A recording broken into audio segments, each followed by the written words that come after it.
রবিবারের ছোট্ট ব্লগ। সকাল সকাল নবাবে আনা খাবার গপ গপ করে যখন মুখের মধ্যে নিলাম, দাদুর গোল গোল দুটো একটা পুকুরে যখন সবাই মিলে মাছ ধরে, তখন পাপাকে পড়ি না সহ্য করতে পেরে সেও ছিপ ফেলে। লাল থলি, বড়লোকদের বাড়ির ভিতরে সুইমিং পুল যখন ভেঙে রাস্তার বাইরে জল পড়ে, কাকিমার সবজি, হরলিক্স আর কমপ্লান একেবারে না খাওয়া শসা, অতিরিক্ত কমপ্লান আর হরলিক্স খাওয়া শসা, একেবারে হরলিক্স কমপ্লান না খাওয়া শসা,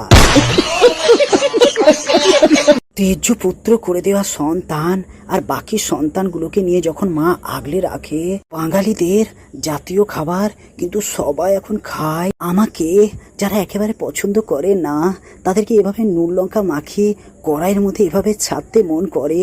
বর্তমান সময়ে ছেলেদের মেয়েরা সব থেকে যেটা খেতে বেশি ভালোবাসে, এই সমস্ত পাবলিক আমার টাকা মেরে কোথাও লুকিয়ে থাকে, তাদেরকে এভাবে ধরে হালকা করে ঠেসে এভাবে স্যাস